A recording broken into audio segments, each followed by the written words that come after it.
Hello everyone, it's Lars from Unicorn Reviews here with the Zalman Z11 Plus, which is a quite aggressive looking case. So it has a bit of those louvers like Lamborghini Miura and some, I think a Ford Mustang 69 fastback had it, I don't know. You get a bunch of vents like sports car like vents, but we're going to go into like the real case because this is just the product on the front. What's also on the front is some specs, so some features, saying it has a mesh, 7 fans, power supply goes in the bottom, it is black inside, has some cool cooling, they say, for your hard drives. You can put a up to 290mm long graphics card in there. You have an acrylic tuning side panel, which is the most shitty way ever of saying that it has a windowed side panel. Acrylic tuning side panel, what the bloody hell. Anyway, you have 2 USB 3s on the front, but more about that later, and then a bunch of holes in there.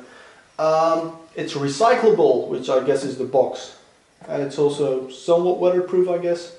The other side of the box is pretty much the same. The only difference, it's really the same. So on the side, you just get that same feature list, but in English, French, Spanish, German, Russian, and then some of like the weird characters. I don't know what language what is, but so the case is 0.5 meter by 30 centimeters wide, which is massive, and it's also like almost 60 centimeters high, and it weighs 7.5 kilograms, which that's a pretty nice weight for a case to have. So we're gonna get it out of the box, not on camera this time, and let's just see what it's like.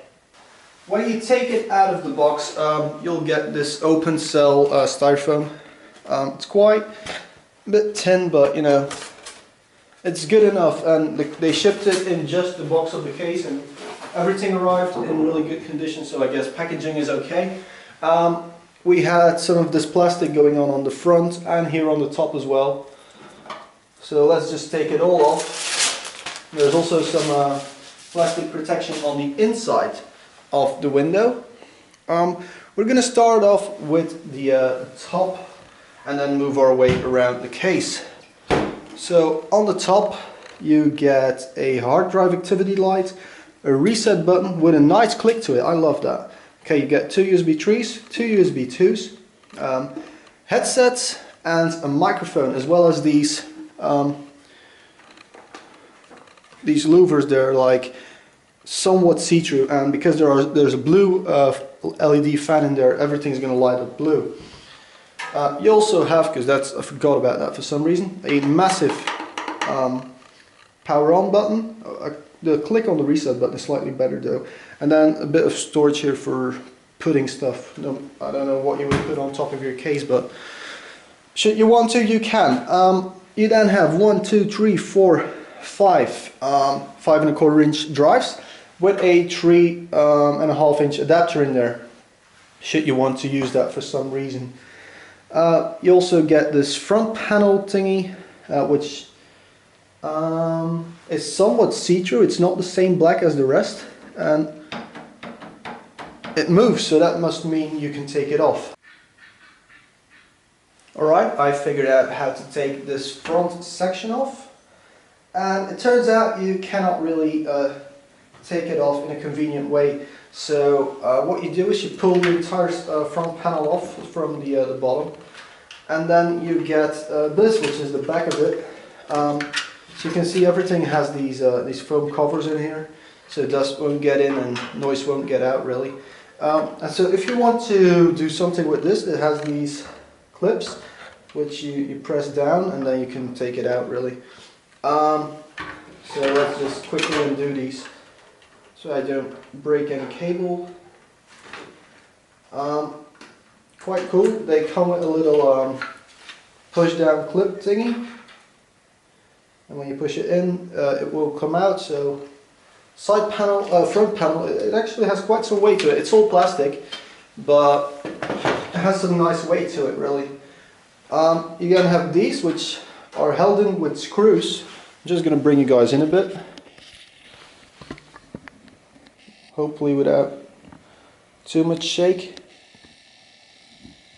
I don't know why I'm actually touching my camera for this, because I can do it from my phone, but anyway, these four are held in with screws, and then the top one is missing because they assume you're going to put one in anyway. There's a hole in there, so should you find some 5 1/4 cover, then you can use that. As you can see though, the bottom two don't have screws, so those are just the breakaway things. With the front panel off, and I do need to touch the camera for this, you get the front dust filter, quite a big dust filter. You'd think actually that you pull it with this, but it's screwed in place. Zalman uses 3 different dust filters on this case. I would like to see like a single standard. You have a 120mm LED, blue LED fan, but you can also put a 140 in. Pretty cool. The side panel, because I actually already took that one off. The side panel is held on with these rather lovely thumb screws. Yeah, so it's just a normal screw with a plastic thing over it, so that it becomes a thumb screw. When you remove them, you can just completely take the side panel off, so it just slides out. Has these pins, and they fit into these slots on top and on the bottom of the case. What you can see is that the window, or the acrylic tuning panel, you know, it's smoked, so we'll just take the plastic protection. I hate that sound, I so hate that sound. But yeah, you can take it off. Really cool feature, by the way, is that they're also held on with these clips, so you could just take the entire acrylic tuning panel out. What else do you get on the sides? Well, there's an 80mm fan here, which I'm not particularly a fan of, no pun intended. And it's connected with a Molex, but it's a throughput Molex, so you don't lose an entire Molex connector for that.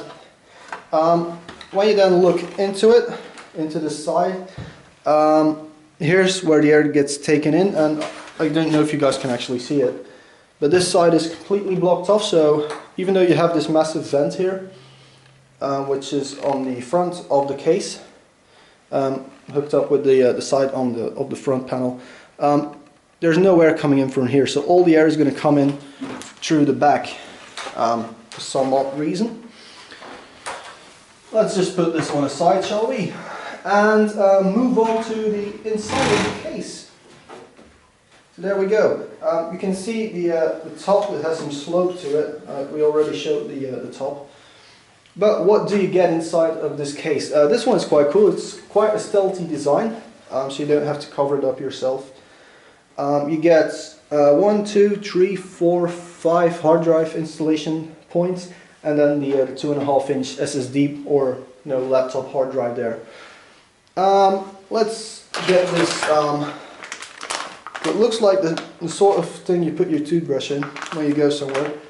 It even has the same close thingy. So what do we get inside here? First of all, an EPS 8-pin extension piece. So cable is going to come through here. So if you have a ridiculously short power supply cable, then you're going to be good. It's quite weird that they include it, because that's not too much distance. But it's going to prevent people, I hope, from putting an 8-pin over, like from the front of the case. Bunch of other stuff, so camera moving and zooming in. That front ring on that camera really doesn't work. Okay, now that we actually are zoomed in, you get zip ties, 1, 2, 3 of them. Apparently they think that's enough to build a PC. You get 2 PCI brackets, so the type that, where's my camera? The type that fits with a screw, because the ones on here, which is not in view, so we'll do that later. Bag with screws, a bag with thumb screws, and motherboard standoffs, and then also a bag with more thumb screws and rubbers to put the hard drives in. You also get there's a 4th zip tie and a 5th one. Awesome. Okay, so 5 zip ties, and then there's a user's manual in English, weird character language, French and Spanish. Cool. Let's put all of that to the side. Let's zoom out the camera because we're going to go straight on. Let's zoom out is this one. Still not fully used to this camera though. Anyway, the inside of the case. So I already said this is all stealthy, and here you can put your, what was it, 5 hard drives. Let's go to the front, well, the connectors. So I said the right panel had a fan. So I'm quickly going to undo these thumb screws here, because the left side panel also has a fan. So again, one side is blocked off, and then the air actually enters from the back, and it also comes with a Molex, so pretty cool stuff, even though I don't like Molex connectors, like pretty much no one does. So, what's in here? Well, there's the LED fan with a 3-pin connector, wow, and the rear fan again with a Molex. So already you have one fan in the front, one in the back, one in the top, and 2 in the sides. So if my maths is correct, that's 5, I guess. So for front panel connectors, they're held on with a twisty metal thingy. I hate twisty metal thingies, but whatever. You get your front panel connectors, so you have one for HDD LED, you have one for reset switch, power switch, and the power LEDs, which no one should connect because lights. I don't like lights, but you know, if you buy this case, you're going to be liking lights because it has a lot of them, as we'll see later. HD audio, USB 2, and an onboard USB 3 header, which the early cases didn't have, because then when it was released, USB 3 wasn't really there yet. What else do we get here in the front? Room for your 6th fan. It has a dust filter, which I don't know how you remove it. Let's move on to the bottom first. So in the bottom you can see another implementation of a Zalman dust filter. This is just the pop it out version. It's quite a thin filter, but you know, it'll do. Most people won't put a fan in here anyway though. Then you have a metal power supply mesh. Not really a dust filter, just a mesh. That's pretty much it really. Actually, now that I think about it, we had a mesh in here, but this area is not vented. So what the hell was the point of the mesh?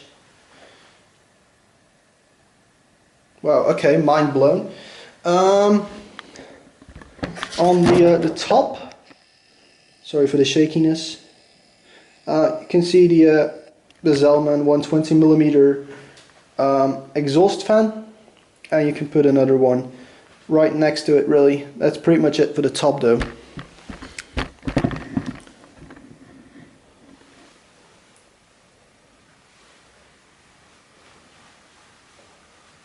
A ruler.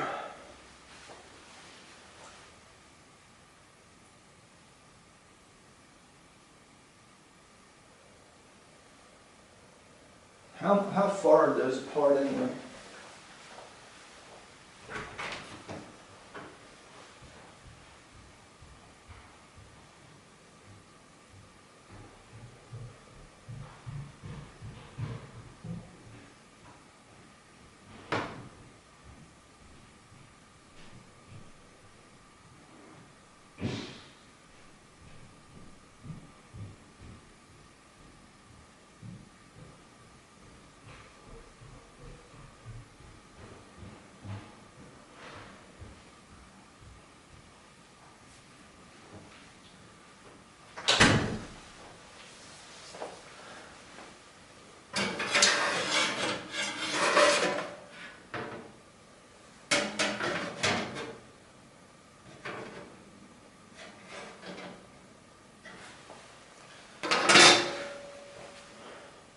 Alright guys, the holes for both, if you go with double 120s or double 140s, the hole spacing is 15 millimeters as I just measured. So, more measurements. How big can your graphics card be? Because they say 190 and we're gonna put, for the build, put something bigger than 190 in. So,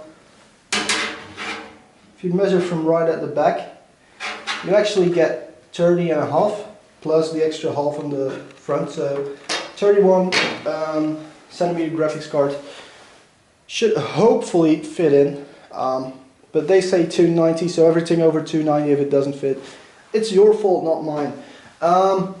The motherboard tray has the ITX standoffs already included. There's a massive cutout here, great, and then you put the extra ones in yourself. Back of the case, of course, there's the SSD mount. With some modding you could probably put a fan in there as well. Everything's vented, which some will like, some won't. So you can just put some cables through it, obviously because it has all these thingies in, this mesh in. What you can do is put your zip ties around those as well, because your motherboard will stand off anyway, so no problems there. You get 3 grommets here, so this will just take care of your top stuff, and here you put your 24 through, here you put some SATAs through. That's pretty much everything you do there. So what else? Yeah, cable management space, also another 3-pin fan, awesome. Now if you're anything like me, you're going to want to know how much room you have for your fans, and sadly it's only about 15 millimeters of space in here, so that's one unicorn review's finger, if that's a proper measurement. Before the conclusion, I actually forgot to show you something, namely the hard drive installation system. So as you can see, we have a hard drive, and we have a rubber thingy and a screw thingy, and you just screw the rubber thingy, so you put it in, and you then have the holes on the side of your hard drive, and what you do is you just put the screw in.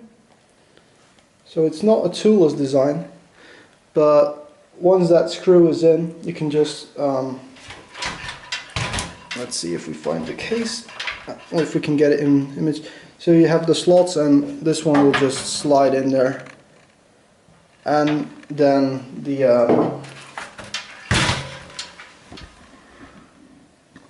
this thingy, which is a clip, will click in, and it will be in place.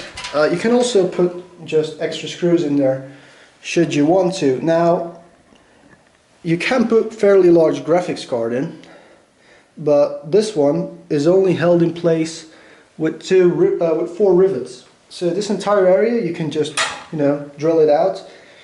And if you then still want to install a hard drive, something I don't recommend, but you can do it, is you put the rubber thingies in the bottom right side, because the slots don't go all the way in, and then you slide the hard drive in like so, and it will also be in place. Now of course when you do it this way, the click mechanism doesn't work and the hard drive is just hanging off there, but if you want to, it does work. Another thing I forgot to show you, because I only just discovered it myself right now, is the 3.5 inch adapter they talked about. So what I'm hoping you can do is put your hard drive in here as well, should you want to. So you can put 2 hard drives in even with this thing removed, and then you still have room for the SSD over there. The reason why you would want to take the entire area out is graphics card wise, because I mean, as you see, I took the 2 thingies out, and where you have a graphics card which is almost 30 centimeters long, So what you do is you just bring it in under an angle so that you clear most of it. Get the stupid Molex cable out of the way. And then you can fit a 30 centimeter graphics card, and we still have some clearance, about 1 finger. So we learned earlier on that that was 1.5 centimeters. So yeah, 30 centimeter graphics cards are okay, you can fit them in there. But just make sure you don't buy something ridiculously long, because the first slot will be obstructed by this metal thingy. So that you would have to Dremel some of this out and take that one out if you go with a 35 centimeter graphics card, if you find that somewhere. Graphics card height though is not an issue, because there's plenty of space here. Also some mesh ventilations. Right here we have some pictures of a finished build. So this is just the case showing you how the lights work. The front is pretty well lit, and the top is well lit as well. You can actually see through the window, so it's not too reflective, which is just generally incredibly good. So the case looks very good. Maybe on the top you can see there where the panels join, there is a bit of space between them, but nothing that I can't live with. Inside the case you can see quite a few wires. Obviously there wasn't too much room behind the motherboard tray, as well as the fact that we were using a mini micro ATX board. So that kind of made things a bit difficult to hide. I would like to see some grommets maybe to hide everything a bit better, but that was pretty much it. Also, some will notice that there's nothing connected to the DVD drive on the top, because the cables weren't long enough. Great. So specs of this is just a 2500K with 8 gigabytes of RAM and a gigabyte 290 in there. So what does this thing look like from the back? With very minimal cable management done. I haven't spent hours and hours trying to perfect everything. It looks a bit messy, but the rear closes up and you don't see most of it from the other side of the case, which is generally, for most people, that's enough. What I can say though is, if you look closely, there's a massive stack of Molexes already, and then you have to add 2 more for the side panels. So I would like to see everything use either crappy Molex or let everything use 3-pin fan headers. That would really help a lot. Alright guys, time for a conclusion on the Zalman Z11 Plus mid-tower case. As always, awards first, and it gets a gold award. It's a really good case. It comes in at a very budget friendly price. Everything fits in there, you can throw whatever you want in there really. It's very well made, comes with plenty of fans. The fans are pretty quiet. I wouldn't say completely inaudible, but they're quiet enough that they don't bother me, even though they just use Molexes. There's lights, so for those who like lights, you have lights. There's a window for the window lovers. It's quite aggressive looking, so some people really like those kind of looks in a case. And so for them it's a really good case. If you're into more sleek stuff, then it's probably not going to be for you. But then you wouldn't be watching this video anyway, I guess. So with all that said, there are a few little bad things about it. When I installed my hard drive, it went in perfectly. I took another hard drive, it was too narrow, so I had to find some spacers myself, because the slots were too wide for the hard drive for some odd reason. That kind of sucked a bit. But that was pretty much the only bad thing I can say about it, other than the use of 3 different fan filters. So the front fan filter is screwed on and you have to take the front panel off. The bottom one is clipped on, and then the rear one is just a metal mesh covering incredibly thin little slots where your power supply can't breathe through anyway. So there's no point in mounting the power supply fan down in the Z11. Again, you're gonna hate on me for saying that, because I know stuff can then drop in your power supply and fry everything. If you know how to screw a screw in, then that shouldn't be a problem. So with all of that, that's pretty much it. Yeah, gold award for the Z11 Plus. If you liked the video, like it. If you disliked it, dislike it. Leave a comment, and don't forget to subscribe to Unicorn Reviews.